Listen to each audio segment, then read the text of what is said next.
awesome. I don't know. Well, I think we're here on live for the talk back. First off, my name is Devon Pouncey. I am the vendor program director at Street Roots. Very grateful for Coho Productions for putting this on and telling the stories of our vendors. Very grateful that we had this opportunity to be able to come do this talk back. And like I said, it's been a great show. I got to watch the show last night. I got to watch some of it tonight as well, and it's just been a really good show, and we're really grateful for that. Raven, I'll allow you to go ahead and introduce yourself. I'm Raven Drake. I am a little bit of everything for Street Roots. Yeah, outreach team coordinator and emergency staff member, whatever's needed.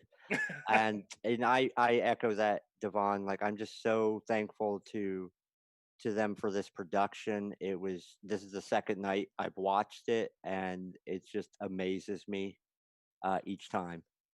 Absolutely. And Raven, can you talk a little bit about your story? Because you were actually a part of this production Hmm. tonight. So could you kind of just tell your street root story a bit? Obviously, it was in this story tonight, but they might be able to connect who you are to the story that Yeah, they heard without your I name being used. I'm sure. So I moved out here. I sold everything and moved out here Christmas Eve last year um, to move forward in my transition. I'm transgender, and that's not a happy thing back east. There's just limited resources, and I knew there were a lot more resources out here, and I knew Tina, so I came out here. Um, and I came out here knowing I was going to be on the street. Like, when I got on the bus and when I got rid of my job, when I quit my job, I knew I was going to be homeless. Like, that's the kind of dedication I was willing to put into it. And then I came out here, and I was still dealing with my depression and just starting my transition, and I tried to sell the paper, and I really was bad at it. So I used to buy papers and hand it to Tina. And at the same time, I started watching what was happening in Washington, and I started to get more interested in safeguarding my camp and my campmates by just doing outreach. And so that's what I began doing. And then Kaya heard about it and ran a story, and we moved into building this large outreach team with Street Roots. And through it, I have built some of the most beautiful friendships I think I'll ever have in my life. And I hope to have these people as friends the rest of my life. Absolutely, and obviously, for me, I'll tell my Street Roots story as Yeah. well because I am a vendor program director, and Street Roots kind of came into my life at an important time for me because I have a background in sports media. I still do a lot of sports media work, but it was just during the time when I had gotten laid off from doing a radio show that I was doing, so I was able to kind of sit back and think about what I wanted to do next. And I became a freelance reporter with Street Roots. And I started doing some sports stories and kind of, sports stories that intersect with politics. And from there, a vendor program position opened up. The vendor program coordinator position opened up. And I had the fortune to apply for the job and be able to get it. And I just can't stress enough how, for the last couple of years, being able to work with this organization, being able to lead the vendor program, going from coordinator to manager and now director has been nothing but great. Yeah. I've learned so much, being able to do this job. Obviously, we do a lot of advocacy work at Street Roots, and I'm fortunate enough to be able to advocate in some places and spaces where some of our vendors may not be able to particularly advocate for themselves excuse me. But the fact that I get to speak with these people every day. I get to speak to our vendors every day. I get to be out and interact with people on the streets every day. I get to learn so much from Hmm. them and really just kind of figure out and find out what it is that they want. Because I mean, me not being unhoused, it doesn't really matter what I want if I'm going to advocate for people that are unhoused. So being able to just learn from them and really grow individually as a person through my day-to-day Yeah. experiences is really really dope. But Raven, can you talk a little bit about the outreach work, because obviously we're in a time right now where we're in a pandemic and Yeah. you were able to get the outreach work started for us. as we kind of had to swiftly transition out of selling newspapers, we ended up suspending our newspaper publication for about 5 months or so. But just talk about how the outreach program started and how it's still alive and well today as we are, in a pandemic still and dealing with these unfortunate fires. Yeah, I started out at my camp and just had an emergency shelter tent, and I was doing it just to safeguard my campmates. And I learned the famous phrase that if you don't want to do an ideal, you're not supposed to tell Kaya an ideal. And I told Kaya I had an ideal. She was working on a story, and so her and Joanne came out to the camp, and I gave them a tour of the camp and told them what I was doing, and they were real excited about it. And then 2 days later, she asked me to go with you and her to the county planning meeting. And, an hour and 45 minutes in, it was very apparent that their focus was only the shelters. And it became very apparent to us that if this actually hit, not if it hit, but when it hit, that, we would have to figure out some kind of response.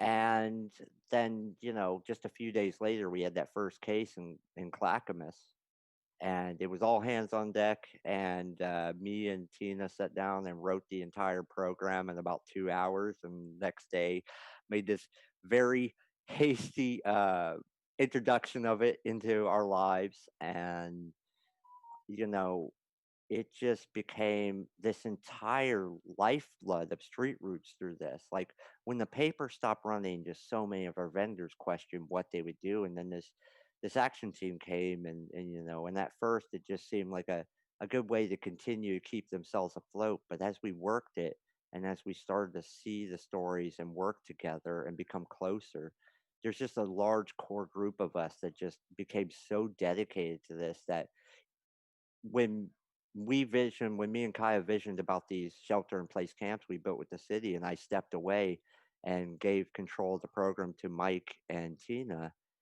I was delightfully surprised that this entire time it's continued on. I mean, just an example, Devon, is when the county first approached us about helping them, there were 14 different organizations doing outreach.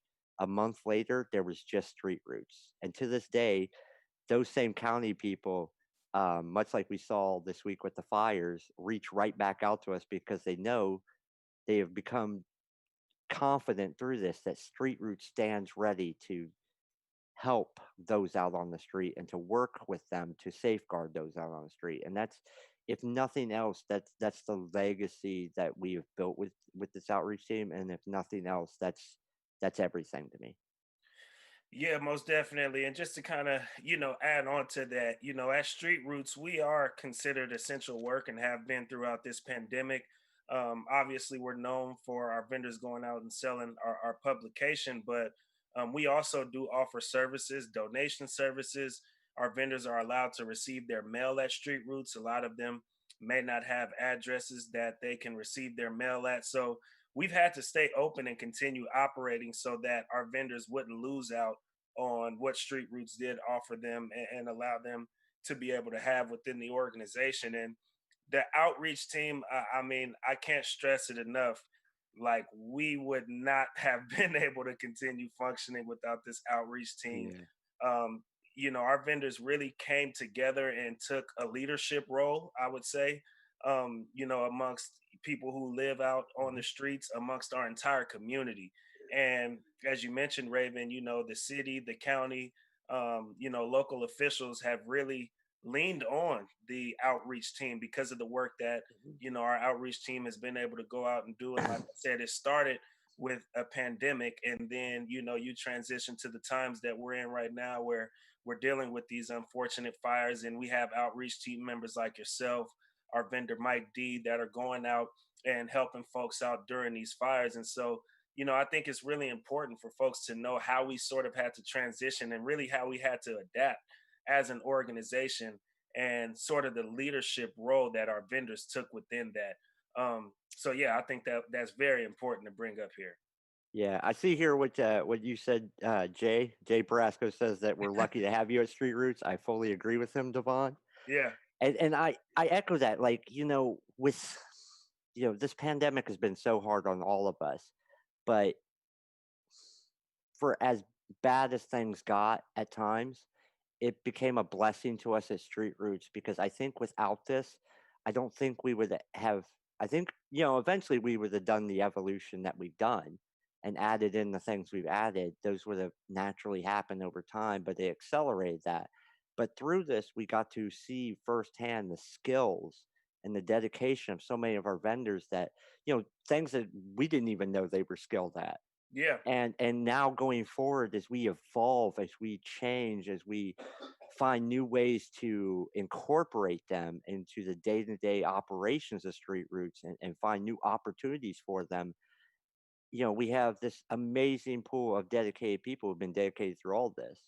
And I every time I come in the Street Roots, I'm just so excited to see who's working that day and what they're doing, and just to know that, you know, everything we worked through this pandemic together has led us to this point where Street Roots, when I first came to Street Roots, you were actually the first staff member I met. You and Nina were the first two I met. And, um, you know, you could, like, the moment I walked in, I felt the love from the staff and the volunteers there. But even that, like, you knew you were a vendor, like you knew you were on this side of the desk kind of thing. But you knew that all the staff and the board and everybody, they loved you, but you knew this was your spot. And now that line has gone away. And as we saw people's skills and their dedication and things we didn't know about them, that real kind of division internally in us where people knew they were vendors or people knew they were staff kind of thing is disappeared. And there's real kind of a gray line there where people seem to go back and forth quite rapidly, and it's been beautiful, to watch. I don't think in the normal day-to-day operation, when I first saw Street Roots, like, I don't think we would have an Alex Rodriguez, like, running, stimulus programs and uh, budgeting programs. And I don't think that, like, we would have seen some of the leaders that came out of the auction team, Gary and Mike, and just some of the people that came forward, um, you know, and surprised, Dowd, that's a great example. When I first met Dowd, I just kind of was like, you're nice, but and then as we got going and his heart and dedication came out, I bonded with him so quickly. And it's like I think that's the most magical thing for me on the inside is I got to see the evolution of people as we went through this. Absolutely, absolutely. And we've acknowledged the pandemic. We've slightly acknowledged the fires Mhm. first. I hope everybody that is tuned in and watching this, I hope that you're safe. I hope that you're well. And we'll all get through this thing together. But I certainly want to send my well wishes out to, everybody watching this in our entire state, because obviously these are certainly unprecedented times, which I think we've gotten used to unprecedented times here in 2020, but it just continues to just unlock something else that we've never seen or expected. So certainly want to send my well wishes to everybody, but I also have to acknowledge the spirit of this city and what it's Yeah, been like to be in this city during a social justice climate that we're in right now. Obviously, starting back with the unfortunate murder of George yeah, Floyd, and this city has really, really stepped up in a major way and going out and protesting and going out and really pushing this Black Lives Matter movement, and going out and also, just really, standing up for what the city believes in. A lot of people in the city believes in, and so I really think that this is a time where as an organization we've been doing some work, more so from the editorial standpoint, but we've even had vendors, and one of them, he was supposed to be on today, couldn't make it, but we've had vendors going out and covering these protests and really mhm, going out and fighting hard with the city, on behalf of Black Lives Matter. And I wish like I said, I had the vendor here today who's really been going out and doing a lot of the coverage of it, and really being out there pretty almost nightly. But just being in a time and just in a year overall, like 2020, I think I've been very proud to see how our vendors have adapted, how our organization has adapted, and just all around how our city has adapted because there's just so much going on. But this city just continues to stand tall through it all. So I just wanted to make sure that I acknowledge that, Oh yeah. for everybody here. Go ahead, Raven. Oh, I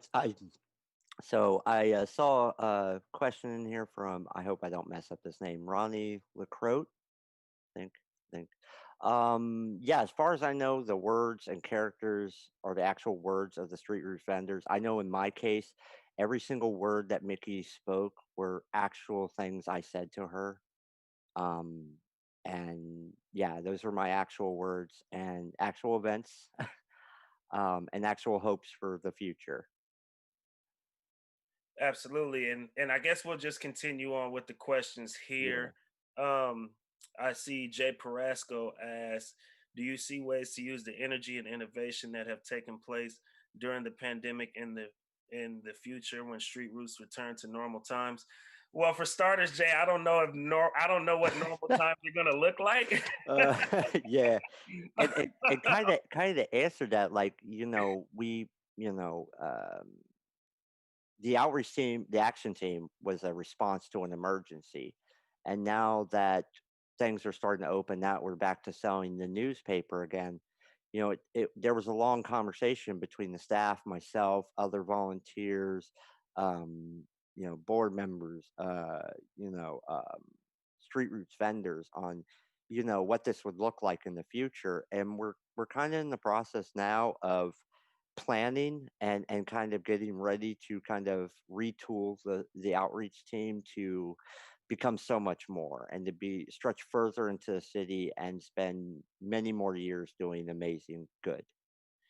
Absolutely, and we have started an ambassador program as well that's going out and doing a lot of outreach work with neighbors in the community, taking on somewhat of a leadership role to just kind of bridge the gap between community members and the unhoused. And so, I would definitely say, the energy and the innovation that we kind of had to formulate during this Mhm. pandemic. Um, we plan on that energy lasting long term, as far as some of the things that we're doing. Obviously, once we do get back to times that feel a little bit more stable, I guess Yeah. the word would be, we'll adapt to those times as well, because I think we're going to have to continue to adapt as things continue to happen here. But as far as that's concerned, I think we really learned a lot as an organization. And honestly, we've tried some things that we never would have tried had we not gone through times. And we unlocked some things in a way, where we wouldn't even been willing to. I don't want to use the word risk because a lot of the things we have unlocked have been more so positive, but we wouldn't even have given it a chance, to do some of the things that we're doing Hmm. right now had a pandemic not hit. So I think it's been a real learning experience for us as an organization. We got great leadership from Kaya Sand, our executive director. My goodness, Andrew Hogan, he's our Okay. deputy director.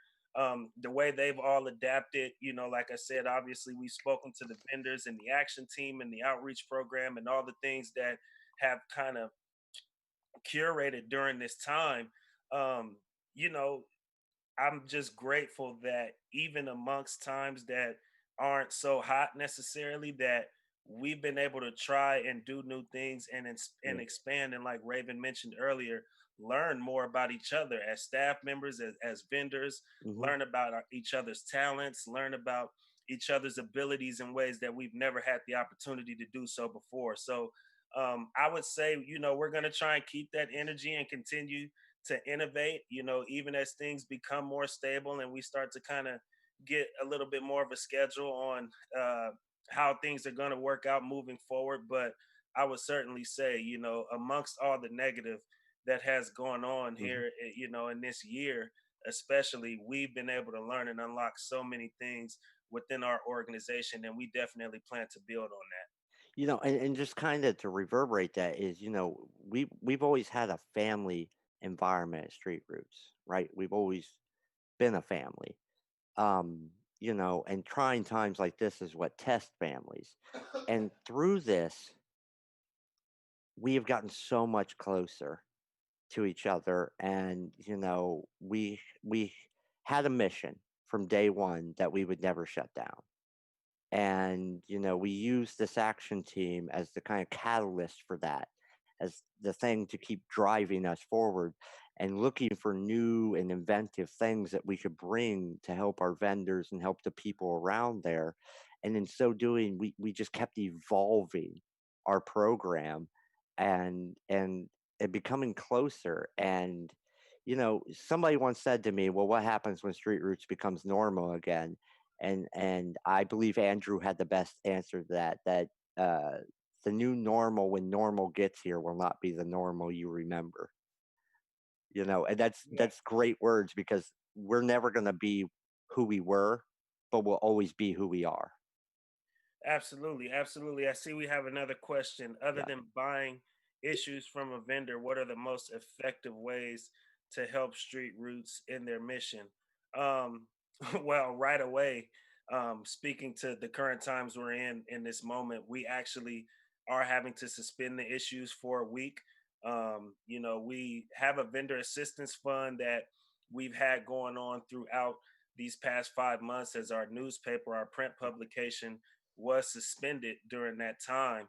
And, through the vendor assistance fund, we were able to give weekly payouts to vendors because obviously, for a lot of them, Street Roots is a primary source of income. And for Yeah. all of them, Street Roots is some sort of income. And so we were able to do that, and with our great support, with the great support of our community, be able to still allow vendors, to get some kind of an income from the organization, although they aren't able to go out and sell papers. So be sure to check out our website, our social media, and you'll be able to see the vendor assistance fund Yeah. because, as of this week with the fires and, with the air quality outside, we won't be selling the Yeah. publication just because, we don't want our vendors to have to go out there and risk doing so. So we are raising money in the moment to do that.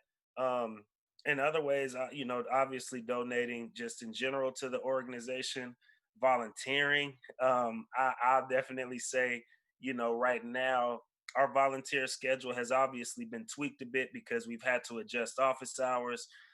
We have people who, may have been high risk when it came to the coronavirus and aren't able to volunteer the ways that they were able to in the past. And so volunteering certainly helps.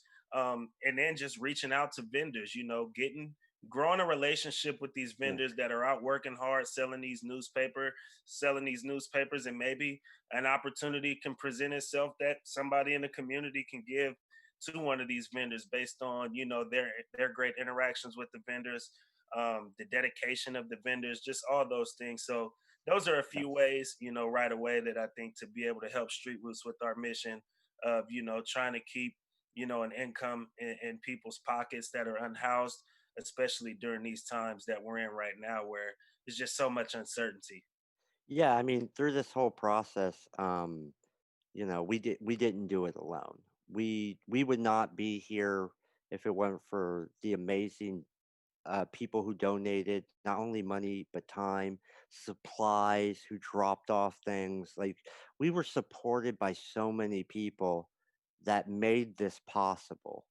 And there is not enough thank yous I could give ever for the amount of love that was shown to us through this. And yeah, I just echo those. Like, really, just go out and talk to a vendor and just have that real interaction with one and with someone, and that's really a great starting point. Absolutely. Well, I think Raven, we talked enough. I think Yeah, we we fulfilled our obligation of I think having we just this got great this one conversation. last And question. I'm just looking in the chat, and I know we got to wrap it up here. So again, I want to thank Coho Productions for the great show that was put on. I want to thank everybody who came to watch this show. Obviously, as a 75% of the proceeds do go to our organization. So we're very grateful for everybody that has supported this. There's still another show tomorrow, so be sure to support the show tomorrow if you want to, just kind of rewatch it or tell some friends about the show so that more people can support the great theater that's going on with Coho, and obviously support our organization in the process of that. Raven, thank you for joining me on here. I know Yeah, we had a few other vendors that were supposed to join and just unfortunately couldn't during these times, which yeah. is totally understandable, looking at the world Oh, around yeah. it. And But yeah, go ahead, Raven. I appreciate you being here with me, Devon, and I want to thank everybody for listening, for tuning in tonight and watching co-host production. You know, it means so much to all of us at Street Roots and the dedication and joy that Coho takes of helping us and putting our stories forward. And I just appreciate everyone so much for taking the time to watch it and support. Absolutely. On that note, I think we are all good. And like I said, wishing everybody the best during these times and during these fires. Try and stay as healthy as you can. And let's just get through this as a community. We're better together. For Peace out, sure. everybody.